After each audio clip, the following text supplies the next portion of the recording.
Thank you, Mr. Speaker.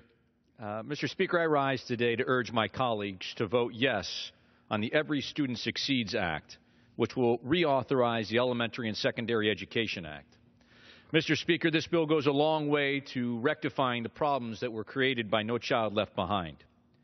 We have seen 14 years now of federal encroachment on local schools, a one-size-fits-all, and local school districts that are not allowed to apply local solutions to local problems.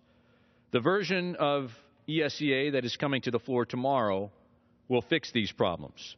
The bill will streamline the annual assessment process and will ensure that our teachers are not required to teach only the material that will be on these tests. It will remove the high stakes from these assessments and will ensure that school districts have the local control over the assessment process. More importantly, the bill will allow states to develop their own academic content and achievement standards that are designed to suit the needs of their students. Teachers and administrators will be given the freedom to truly educate their students and will be able to innovate and develop real solutions to their problems without fear of a bureaucrat in Washington looking over their shoulder. Mr. Speaker, though I rise in support of this bill, I must say that I am disappointed that the final version to come out of conference did not include the text of an amendment that I offered that was adopted in H.R. 5, the Student Success Act. My amendment would have forbidden states from requiring school districts to divert federal education dollars away from the classroom and into state pension funds to pay off unfunded liabilities of the past.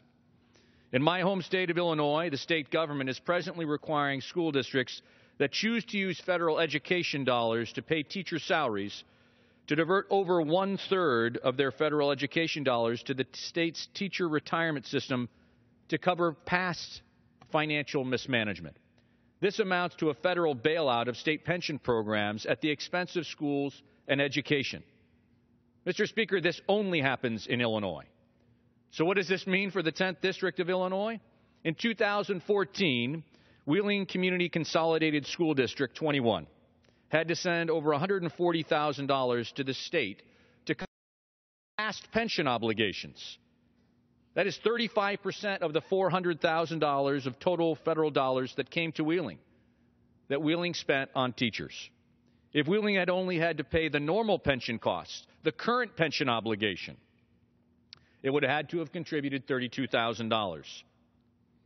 That means that Wheeling was forced to divert over $100,000 to the pension system to cover past pension obligations at the expense of teachers in the classroom.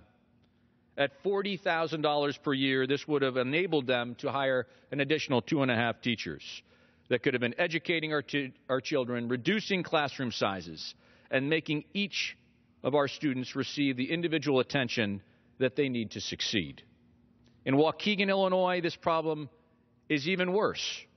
Waukegan spent $2.6 million in federal education dollars on teachers and was forced to divert over $900,000 annually to the state to cover past pension obligations. If the Dold Amendment had been law, Waukegan would have had an additional $700,000 to hire more teachers. Or in the case of District 60, they would have been able to offer full-day kindergarten. That makes an enormous difference in children's lives, and parents' lives for that matter. More tragically, because Illinois does not require the same kind of contribution when teacher salaries are paid with state or local dollars, this policy is taking away federal education dollars from our neediest and most vulnerable children, precisely the students that the ESEA was intended to help. Mr. Speaker, my amendment would have fixed this problem once and for all and would have ensured that education dollars intended for the students of Wheeling and Waukegan and everywhere else where federal dollars can make a real difference in our children's lives would have actually gone to help these students. We'll continue to fight on this issue, and we'll continue to work with my colleagues to make sure that the federal dollars that are given to school districts are not diverted away from the neediest to cover up financial mistakes of the past. Mr. Speaker, Every Student Succeeds Act is by no means a perfect bill, but it is a significant upgrade and a step forward that goes a long way towards fixing the problems posed by No Child Left Behind. I urge my colleagues to vote for this bill and ensure that our children getting the education they deserve is something that we can all count on. I yield back.